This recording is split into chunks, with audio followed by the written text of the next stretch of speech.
شہنشاہ الوبار مقتدر علماء سنت مجلس پاک میں تشریف فرما سامعین سنت السلام علیکم ورحمۃ اللہ وبرکاتہ۔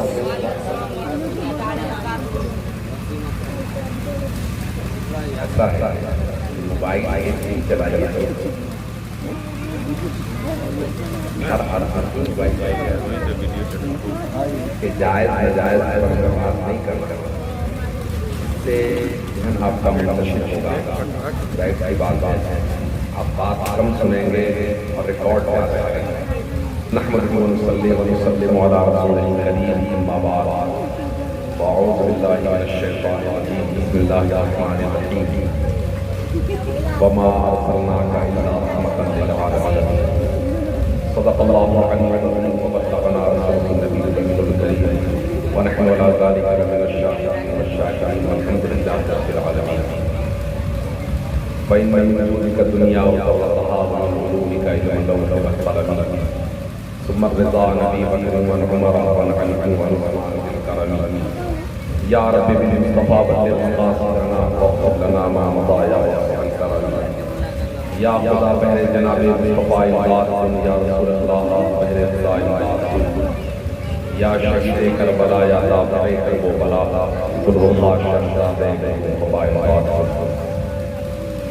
نہایت ادب و احترام کمال حضرت مکمل کے ساتھ جناب رسالت مآب و رحمت مجتبیٰ حضرت محمد مصطفیٰ صلی اللہ تبارک و تعالی جناب مقدس نے ہدیہ درود و سلام پیش کرے۔ اللہم صلی علی سیدنا مولانا محمد معظم والکرم والد الکرام تیری مبارک شمس یا جان کبھی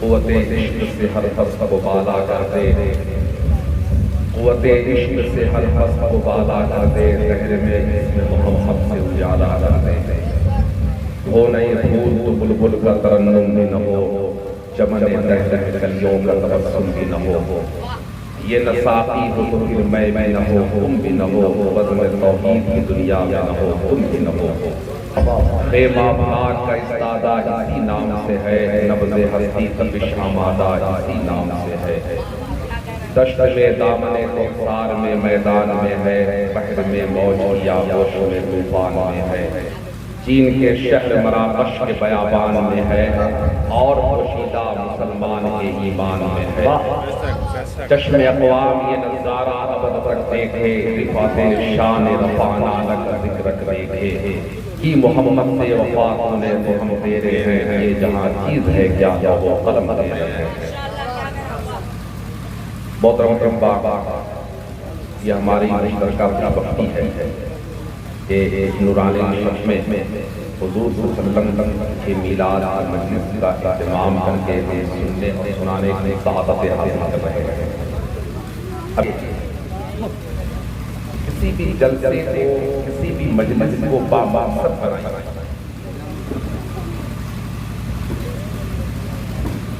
صرف ہنگامہ کھڑا کر کے اور رات میں 2 بجے تک کر لینا، یہ بات تو میرے آج سمجھ میں آئی، اور الحمدللہ ایسا نہیں کہ میں اس معاملے میں تنہا ہوں، سارے ان کے ساتھ اگر مغرب کا شروع کریں اور 10-11 بجے تک سمیٹ لیں تو یہ بہتر۔ یہ ایک مشورہ ہے، آپ اس میں بعد میں غور کر لیجیے گا، میں جب چلا جاؤں گا ابھی آپ اور میں سن لیجیے۔ یہ ضروری نہیں ہے کہ آپ کیا ہے 1 بجے تک 2 بجے تک آپ جلسہ کریں اور پھر 1-2 گھنٹے میں وہ سمیٹیں اور پھر کھانا کھلائیں، 3-4 بج جائے، پھر صبح میں ایسا نہیں، بلکہ مغرب بعد سے اگر آپ مجلس کریں تو میں سمجھتا ہوں کہ 10-11 بجے تک بالکل جلسے کے طرز پر 2-4 مقررین بھی، 2-4 شعراء بھی آ سکتے ہیں اور ایک جلسہ ہو سکتا ہے۔ ایسا نہیں ہے کہ آپ جلسے کو رن میں لائیں 11 بجے کے بعد اور پھر وہ چلائیں 3 بجے اور کرسیاں خالی ہیں۔ یہ آپ کو پتا ہے نا یہ عیب ہے، یہ پتا ہے نا کرسیاں خالی ہے تو یہ عیب ہے۔ یعنی کہ بھائی کرسیاں خالی اس کو غلط مانا جاتا ہے نا. ارے بھائی دنیا میں رہتے ہیں غلط مانا جاتا ہے اس کو. اس وقت اس کی کامیابی مانی جاتی ہے کہ بھائی کرسیاں بھی بھر گئی, لوگوں کے پاس بیٹھنے کی جگہ نہیں, کرسیاں خالی. اس لیے ایسا آپ اہتمام کریں, اچھا لگے گا. اور پھر سنیں اور پھر مجلس کا اہتمام کریں, اور مجلس کا ایک تقدس ہے اسے بھی باقی رکھیں. اب بچے الگ شور کرتے ہیں, ویڈیو کیمرہ خوب چل رہا ہے, بڑا یہ پریشانی ہوئی ہے. اس لیے کہ آپ مجھے بلائے ہیں, اچھا ناشتہ آپ نے کرا دیا, اس کے بعد کھانا کھلا دیں گے, نذرانہ دیں گے, میں چلا جاؤں گا, مجھے تو ہو گیا کام, لیکن کیا ملا؟ اس سے بہت مقصد حل نہیں ہوگا. اس لیے برا لگے تو لگے, اس سے کوئی مجھے ملال نہیں ہے. آپ بعد میں اس میں غور کر لیجئے گا, اور انشاءاللہ آج نہیں نا 10 سال کے بعد آپ اسی پر آئیے. آہستہ آہستہ لوگ آ رہے ہیں, ایسا نہیں کہ میں یہ کہہ رہا ہوں تو یہ سب ایسے ہی کہہ رہا ہوں, لوگ آ رہے ہیں آہستہ آہستہ اسی پر عمل ہو رہا ہے. خیر, درود پاک پڑھیں, اللہم صلی علی سیدنا مولانا محمد وعلی الکرام وعلی الکریم مبارک بھی آگے عمل کرمین. ایک خوشخبری سنا دو, ہمارے لیے بھی خوشی کی بات ہے, اور آپ بھی سنیں گے تو آپ کو اچھا لگے گا. آپ دعا بھی دیں گے اور حضرت سے دعا بھی لیں گے. شاعر اعظم ہندوستان حضرت علامہ نوشاد احمد بھائی صاحب کل عمرہ کے لیے روانہ ہوا ہے.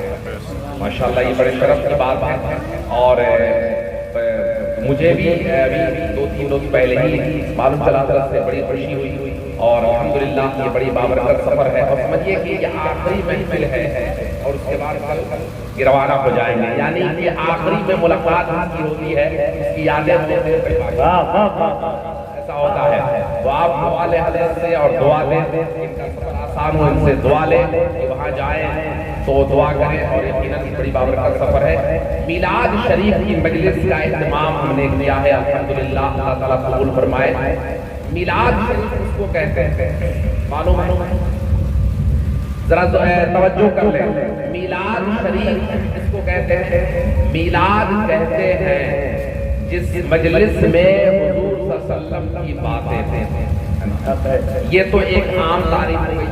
اب اصل پہ آئیے. میلاد کہتے ہیں جس میں حضور صلی اللہ علیہ وسلم کی ولادت باسعادت کے واقعات, یعنی حضور کی پیدائش کے واقعات کو بیان کرنا, جو روایات صحیحہ ہے انہیں کو بیان کرنا, سننا, پڑھنا, یہ میلاد شریف ہے. ہم کبھی کبھی مجلسوں میں شادی پہ, نکاح پہ اور جنازہ پہ فاتحہ پر تقریر کر دیتے ہیں, وہ میلاد نہیں ہے. وہ اصل میں یہ ہمارا ایک مذہبی پلیٹ فارم ہے, یہاں سے کوئی پیغام ہمیں دینا ہوتا ہے. اس لیے الگ الگ موضوعات پہ بھی ہماری تقریریں ہو جاتی ہیں, لیکن اصل میں میلاد یہی ہے جس میں حضور کے فضائل و کمالات, حضور کے اختیارات اور سرکار کی سیرت پر جس میں گفتگو ہو, وہی میلاد. یہ تو معلوم ہے نا, اس کو میں پھر سے یاد دلا رہا ہوں, یہ آپ کو معلوم. یہ میلاد شریف کہتے ہیں.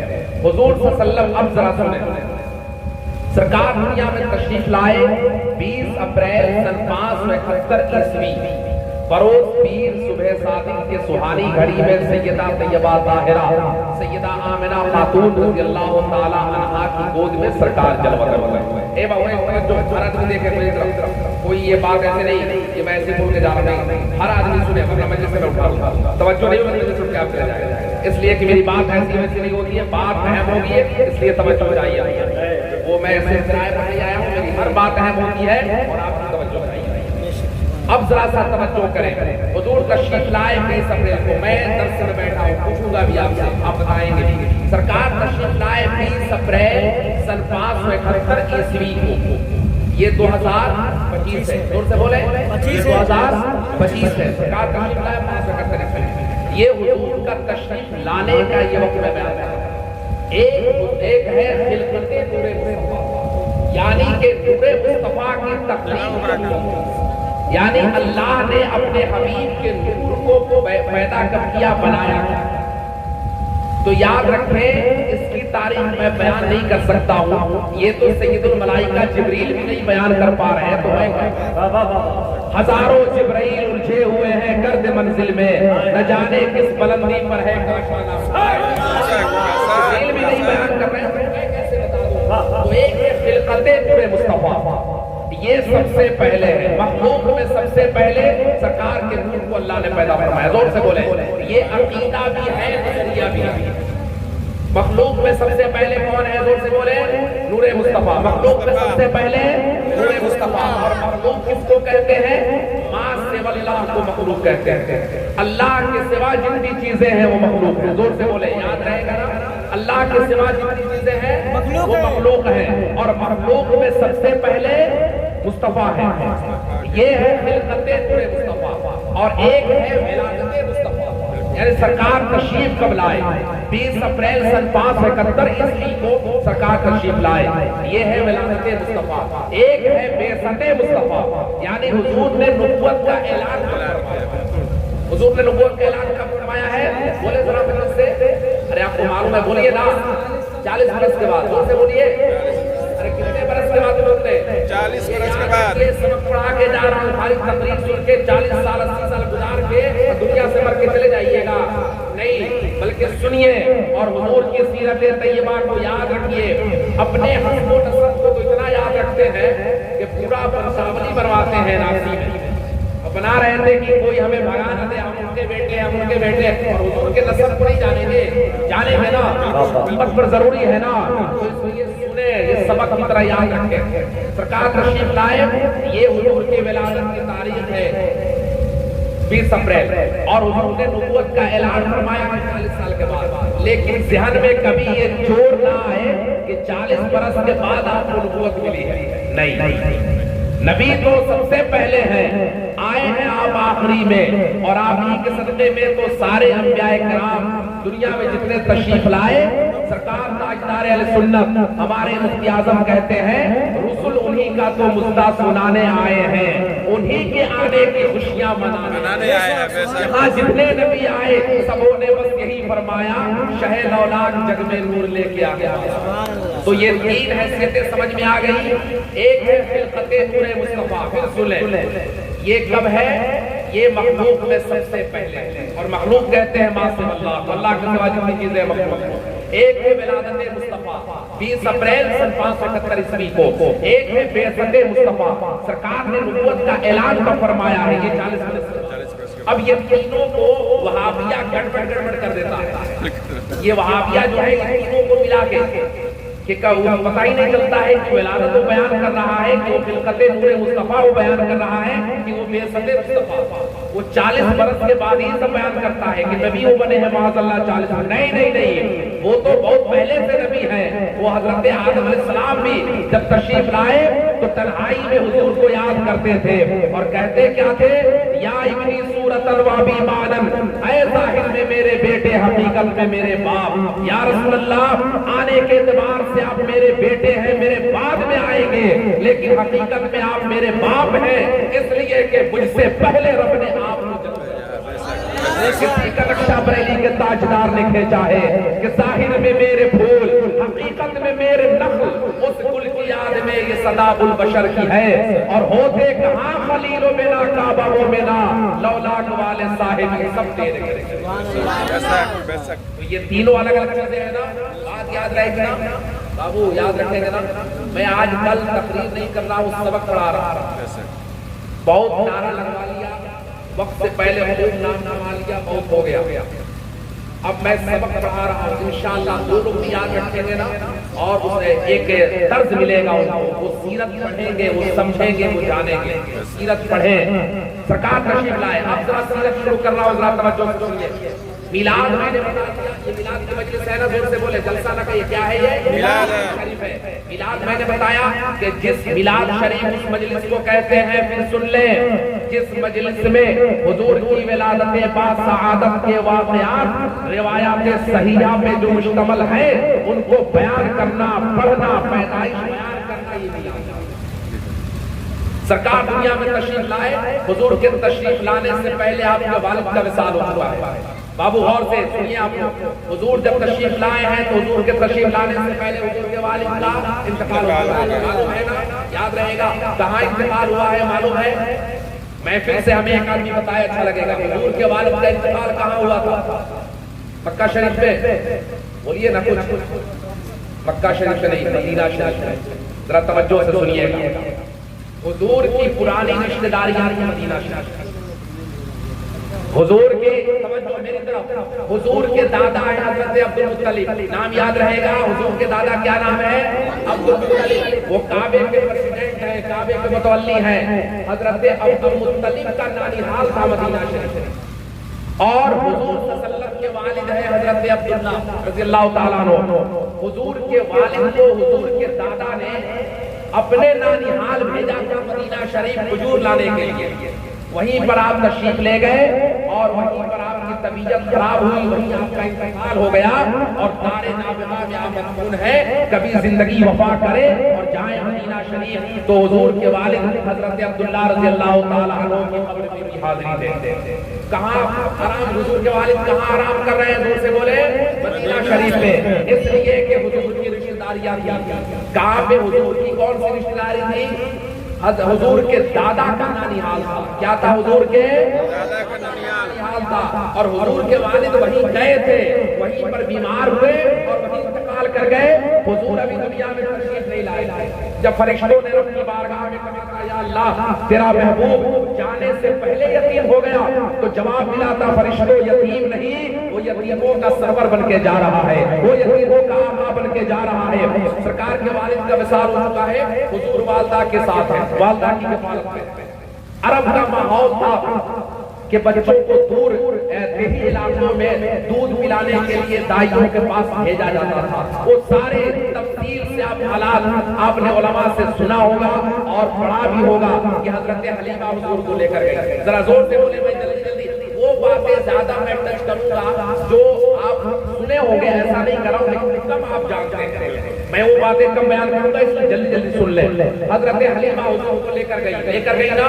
بیچ کے بہت سارے واقعات کو میں رہنے دیتا ہوں، آپ جانتے ہیں سنتے ہیں. حضرت حلیمہ لے کر گئی، ان کی اونٹنی میں طاقت آ گئی. حضرت حلیمہ کے بکریوں کے تھنوں میں دودھ آ گیا، ان کے قبیلے میں 5 سالی دور ہو گئی. یہ سب جانتے ہیں. حضرت حلیمہ کہاں کی رہنے والی تھی؟ قبیلہ بنو سعد کی. زور سے بولے کہاں کی رہنے والی تھی؟ قبیلہ بنو سعد کا ذرا فہم ملاحظہ کیجیے کہ کبھی زندگی وفا کرے، کبھی جائے تو اس قبیلے میں بھی حاضری ہو جائے. طائف گئے ہیں؟ ارے طائف تو ضرور گئے ہوں گے نا، عرب اتنا لوگ رہتے ہیں. طائف گئے ہیں. مکہ شریف سے 70 کلومیٹر جب چلیں گے تو طائف کا علاقہ شروع ہو جاتا ہے اور 120-30 کلومیٹر تک طائف کا پورا علاقہ. ٹھیک ہے. اسی طائف سے جب 40 کلومیٹر جب اوپر آپ چلیں گے تو قبیلہ بنو سعد ہے جہاں کی حضرت حلیمہ سعدیہ رہتے ہیں. کبھی زندگی وفا کرے تو قبیلہ بنو سعد میں بھی جائیں.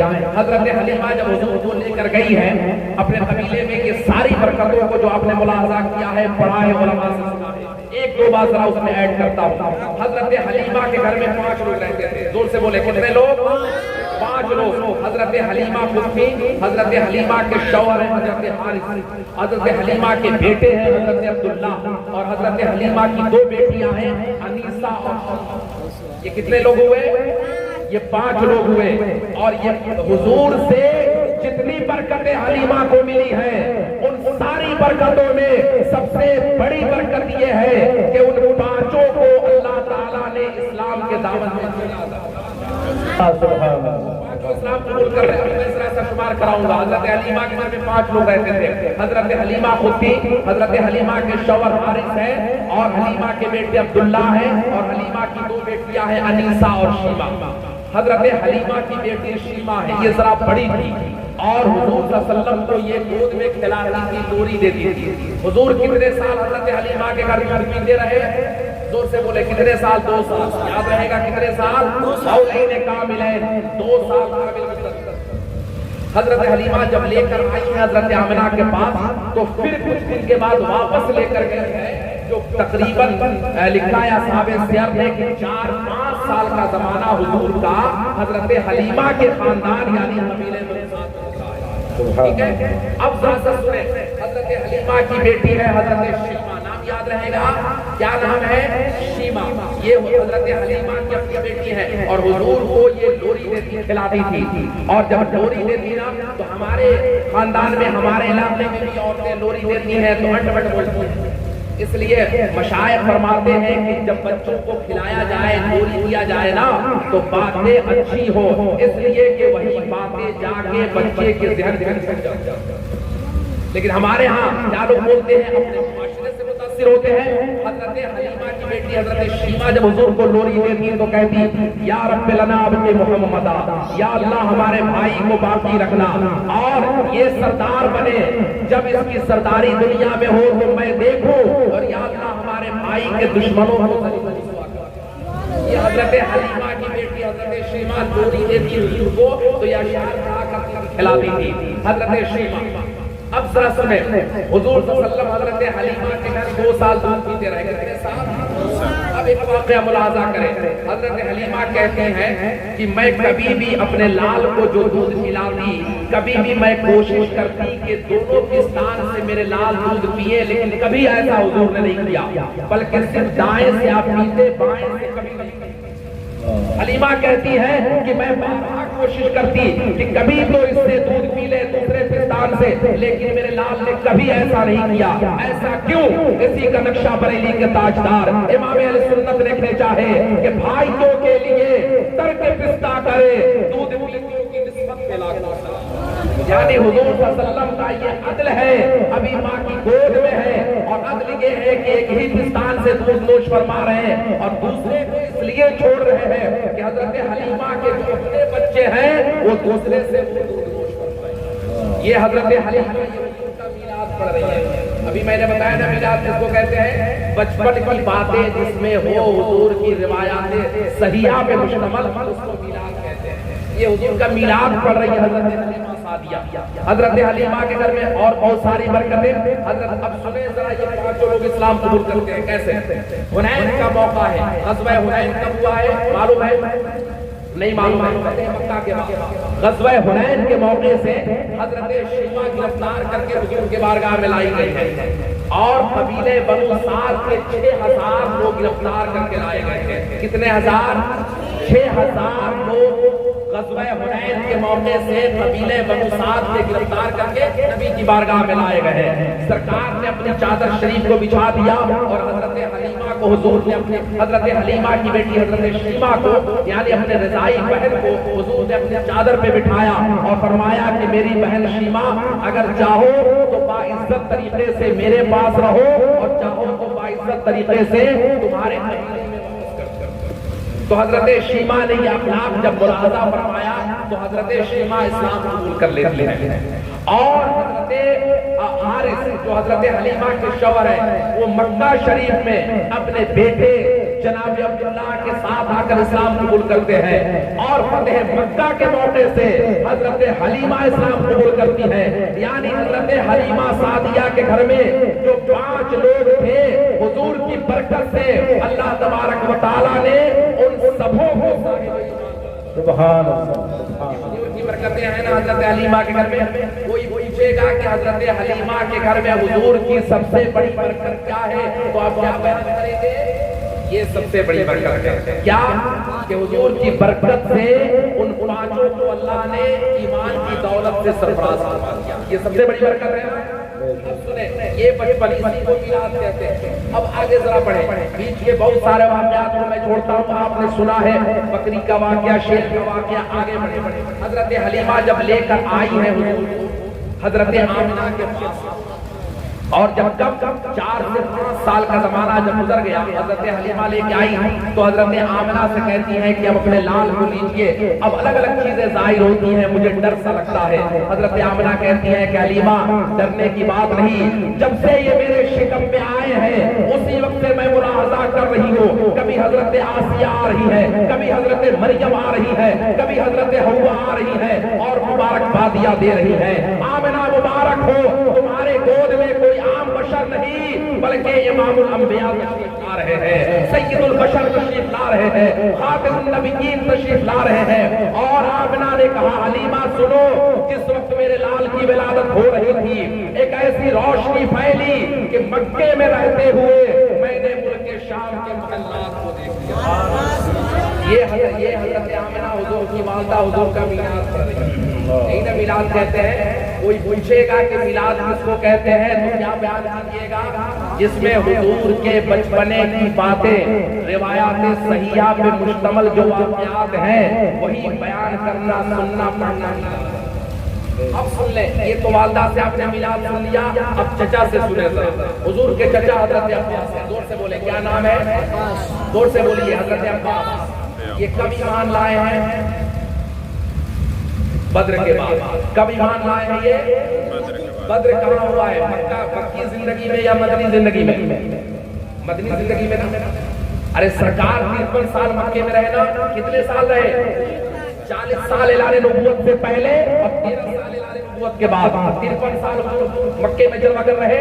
سرکار نے ہجرت فرمایا 2 ہجری میں بدر کا واقعہ ہوا۔ مدینہ شریف جب سرکار تشریف لے گئے تو 2 ہجری میں بدر کا واقعہ کب ہوا ہے؟ 2 ہجری میں، جس میں 70 کفار مارے گئے تھے، 70 گرفتار کر کے لائے گئے۔ معلوم ہے نا؟ انہیں گرفتار ہونے والوں میں حضور کے چچا حضرت عباس قانون بنا کے فدیہ ادا کرے، نہیں تو غلامی کرے۔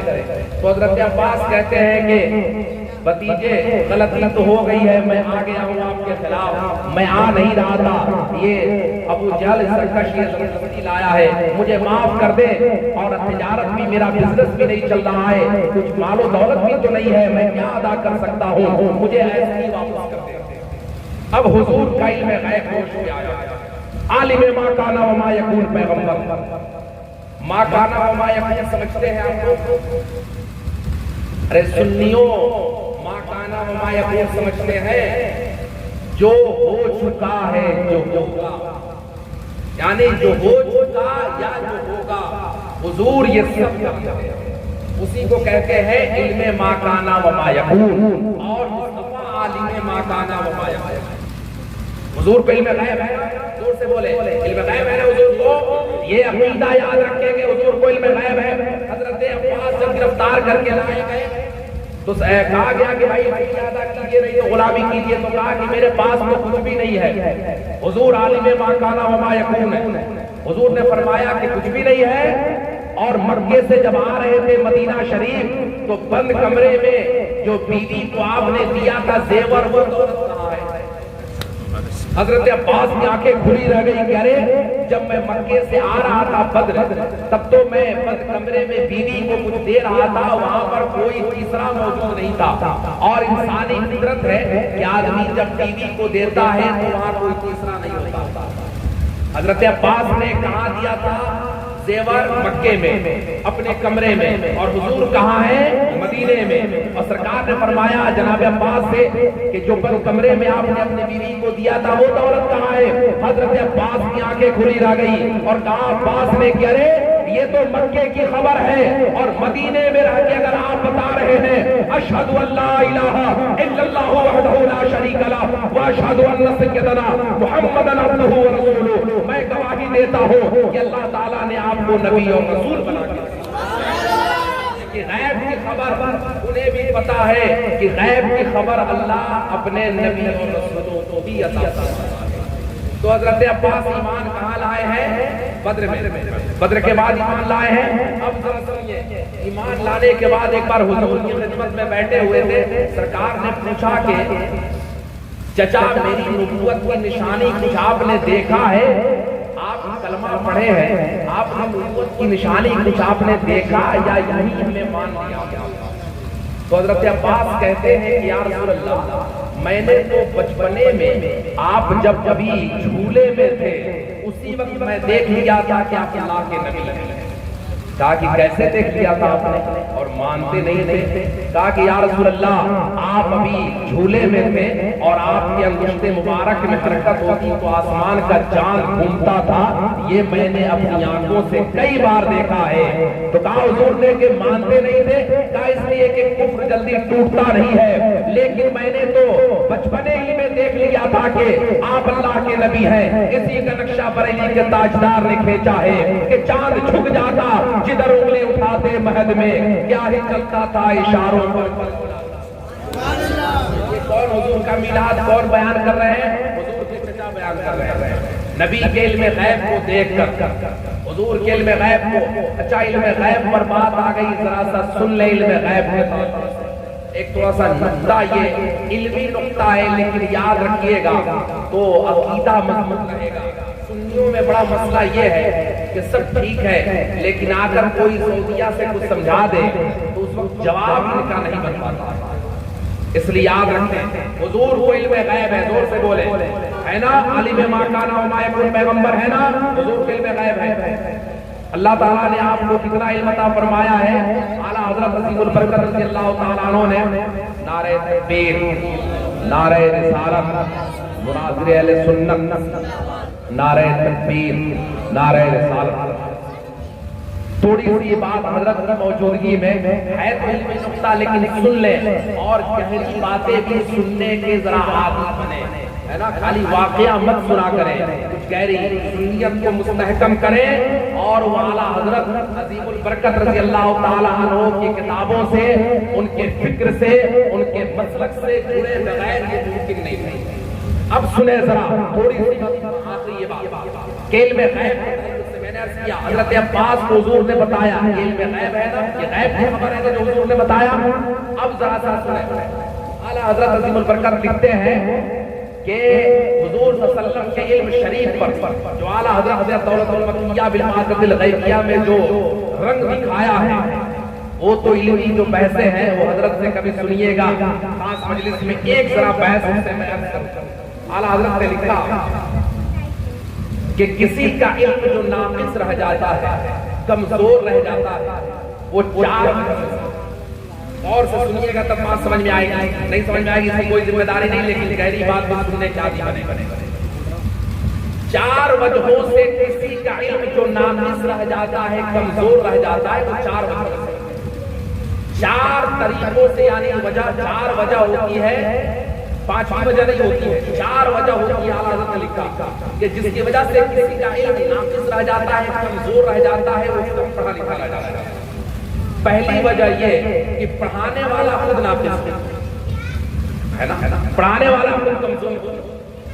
دوسری وجہ یہ کہ وہ پڑھانا نہ جانتا یا پڑھانا ہی نہیں چاہتا. اور تیسری وجہ یہ کہ پڑھنے والا ناقص ہے. ایسا بھی تو ہوتا ہے, حضرت مولانا شاہ صاحب اسکول پڑھاتے ہیں, ایسا بھی تو ہوتا ہے پڑھانے والا استاد حامی ہو.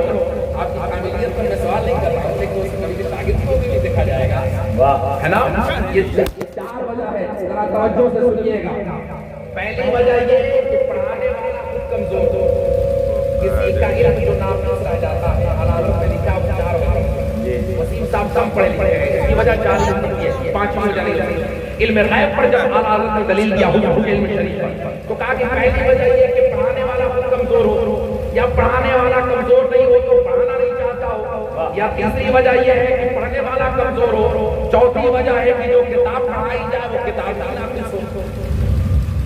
اب یہ چاروں لکھنے کے بعد امام دلیل دیتے ہیں کہ پڑھانے والا الرحمن واللہ, ہائے ہائے ہائے ہائے ہائے, بولے بولے سبحان اللہ. الرحمن واللہ القرآن, پڑھانے والا رحمان ہے, ٹھیک ہے. اور کہا آپ نے کہ پڑھانا چاہتا ہے کہ نہیں, وَعَلَّمَكَ مَا لَمْ تَكُنْ تَعْلَمُ وَكَانَ فَضْلُ اللَّهِ عَلَيْكَ. یہ دیکھیں قرآن. اور چوتھی وجہ یہ کہ حضور صلی اللہ علیہ وسلم کے علم شریف کے بارے میں امام نے کہا کہ ساری مخلوق, پھر آ جاؤں مخلوق پہ ما سوی اللہ, ساری مخلوق کا علم ملا دیا جائے اور سب کی ذہانت کو ملا دیا جائے اور کروڑوں حصہ بنایا جائے تو نبی صلی اللہ علیہ وسلم کے عقل اور ذہانت تک مخلوق نہیں پہنچ سکتا. زندہ باد حضور کے عقل اور علم شریف کی بات. اور کتاب جو پڑھائی گئی ہے وہ بیان لکل شیء, ان پر کتاب اتری بیان لکل شیء, تفصیل کس میں معاون خبر کی ہے. تو اب بتائیں کہ جب نہ پڑھانے والا کمزور ہے اور پڑھانا بھی وہ سب کچھ عطا بھی کر رہا ہے, اور پڑھنے والے مخلوق میں سب سے زیادہ ذہین, اور جو کتاب پڑھائی جا رہی ہے اس میں ہر چیز کا بیان ہے, تو دنیا کی کون سی چیز ہے جو اب کسی کے بارے میں یہ نہیں کہہ سکتے ہیں کہ وہ مصطفیٰ کے علم سے باہر ہے. اس لیے ہم کہتے ہیں امام اہل سنت نے نقشہ کھینچا, اور کوئی غیب کیا تم سے نہا ہو بھلا, جب نہ خدا ہی چھپا تم پہ کرو. نعرہ تکبیر. جلسہ عید میلاد النبی. ٹھیک ہے، اس لیے سنیت اپنی مضبوط رکھیں، حضور کی سیرت پڑھیں. سرکار حضرت سیرت کو تقریبی طور پہ ایک نقشہ کھینچ سن لیں. حضور تشریف لائے، حضور کے والد کا وصال ہوا ہے، حضرت آمنہ کے ساتھ حضور والدہ کے ساتھ 6 سال رہے. 6 سال کے حضور ہوئے تو حضرت آمنہ کا وصال ہو گیا. حضرت آمنہ کا وصال کہاں ہوا ہے؟ مجمع سے کوئی بتائے گا؟ حضور کی امی کا انتقال کہاں ہوا ہے؟ کوئی بتائے گا؟ محفل سے نہیں معلوم ہے. مکہ شریف اور مدینہ شریف کے بیچ میں ایک پہاڑی ہے، ابوا کی پہاڑی، وہیں پہ حضرت آمنہ کا وصال ہوا. اور جب حضور کو لے کر گئی تھی کہ بیٹا چلو تمہارے کی قبر کی زیارت کراؤں. اس کو ضابطہ ایک سیرت میں ضابطہ اس کو لکھا ہے کہ ہر سال حضرت آمنہ حضرت عبداللہ کی قبر کی زیارت کے لیے تشریف لے جایا کرتی تھی مکہ شریف سے مدینہ. 450 کلومیٹر ہر سال 6 سال ہو رہی تشریف لے جایا کرتی تھی. اور حضور صلی اللہ علیہ وسلم کو لے کر وہیں گئی تھی، وہیں سے واپس ہو رہی تھی تو حضرت آمنہ کا وصال ہو گیا. حضور دادا حضرت عبد المطلب کی کفالت میں گئے. 8 سال کے حضور ہیں تو دادا کا بھی انتقال ہو گیا. چچا کی کفالت میں یہ تھوڑا لمبا زمانہ گزرا ہے. 40 سال کے حضور ہوئے، اعلان نبوت حضور نے فرمایا، اور 13 سال مکے میں رہے اور ہجرت کے بعد 10 سال مدینے میں سرکار رہے. اب ذرا سا ایک حضور کے ناموس پر پہرا دینے کی بات چلی ہے، ذرا سا ایک بات ملاحظہ کر لیں حضرت سے اجازت لے کر. مدنی زندگی میں حضور صلی اللہ علیہ وسلم نے مدنی زندگی میں سرکار کے زمانے اقدس میں 74 جنگیں لڑی گئی ہیں. ذرا موبائل بند کر کے باتیں نہیں دیکھ پاتا، بند کر کے موبائل ذرا غور سے سن لیں. سرکار کے زمانے میں کتنی جنگیں لڑی گئی ہیں؟ 74، جس میں 259 صحابہ کی شہادت ہوئی ہے صرف 74 جنگوں میں، جس میں تقریباً 27 غزوات ہیں اور 47 یا 49 سرایا. غزوہ اس کو کہتے ہیں جس میں سرکار خود تشریف لے گئے، اور سریہ اس کو کہتے ہیں جس میں حضور نے صحابہ کو بھیجا. 74 جنگیں لڑی گئی، جس میں صرف 259 صحابہ شہید ہوئے. کتنے؟ 259. صرف یاد رکھیے گا 74 جنگیں سرکار کے زمانے میں، جس میں صرف 259. میں صرف کیوں کہہ رہا ہوں، یہ بات آگے آ رہی ہے، صرف 259. اور جب سرکار تشریف لے گئے دنیا سے، اس ظاہری دنیا سے سرکار جب تشریف لے گئے، رفیق اعلیٰ کا سفر فرمایا حضور نے، اور خلافت پر ابو بکر صدیق آئے تو ایک فتنہ کھڑا ہوا حضور کے ناموس کے خلاف. ایک فتنہ کھڑا ہوا، کیا کہ مسیلمہ کذاب دجال جس نے نبوت کا دعویٰ کرا، اس کو مارنے کے لیے اس ایک جنگ میں ابو بکر صدیق نے 24,000 صحابہ کو بھیجا، جس ایک مارکے میں 1200 صحابہ شہید ہوئے. اب مجھے کہہ لینے دیں، اسلام کے تحفظ میں صرف 259 شہادتیں ہو رہی ہیں، اور تحفظ ناموس رسالت میں ایک مارکے میں 1200 صحابہ شہید ہوئے. اور سنیں، 700 حفاظ تھے، 700 وہ صحابہ تھے جو حافظ تھے، جو ایک جنگ میں جنگ یمامہ میں، جس کے بعد قرآن کو جمع کرنے کا مسئلہ اٹھا کہ قرآن کو جمع کر دیا جائے. یہ ہے ناموس رسالت پہ پہرا دینا. اور ابو بکر صدیق نے جب ان سے فرمایا گیا تو آپ نے کہا مدینہ خالی کر دو، کوئی مرد مدینے میں نہیں رہے گا، سب چلو دجال کو مارنے. تو کسی نے کہا کہ پورا مدینہ خالی کر دیں گے تو یہاں عورتوں کو کون دیکھے گا، بچوں کو کون دیکھے گا، مکان خطرے میں ہوں گے. تو آپ نے کہا کہ عورتوں کے بارے میں فکر کر رہے ہو، عورتوں کے رانوں کے گوشت کتے نوچ کے کھا لیں، یہ ابو بکر کو برداشت ہے. لیکن مصطفیٰ کا منکر بھی دنیا میں زندہ ہو، ابو بکر بھی دنیا میں زندہ ہو، یہ سرکار کے ناموس پر پہرا صحابہ نے دیا. اس لیے اس سیرت کا ایک گوشہ میں نے یہی بیان کر دیا ہے کہ آپ کی عقیدت میں ذرا استحکام ہو اور پڑھیں ذرا حضور کی سیرت، صحابہ کی سیرت پڑھا کریں، ہے نا. اس لیے سنیت مضبوط رکھیں، خوب جشن منائیں، خوب چراغا کریں، اور پھر اس مجلس کا اہتمام کرنے کے بعد یہ کہیں تو اچھا لگے گا، سنا ہے آپ ہر عاشق کے گھر تشریف لاتے ہیں، میرے گھر میں بھی ہو جائے یا رسول اللہ کے نعرے سے ہم کو پیار ہے، جس نے یہ نعرہ لگایا اس کا پیار انشاءاللہ قائم ہے نا اس پر سختی سے قائم رہے مفتی صاحب قبلہ کی تقریر سنیں عقیدے کو اور مضبوط کریں امام سنت سیدی سرکار اعلیٰ حضرت کا وہ شعر گنگناتے رہیں حشر تک ڈالیں گے ہم پیدائش مولا کی دھوم مثل فارس نجد کے قلعے گراتے جائیں گے خاک ہو جائیں عدو جل کر مگر ہم تو رضا دم میں جب تک دم ہے ذکر کا سناتے جائیں گے السلام علیکم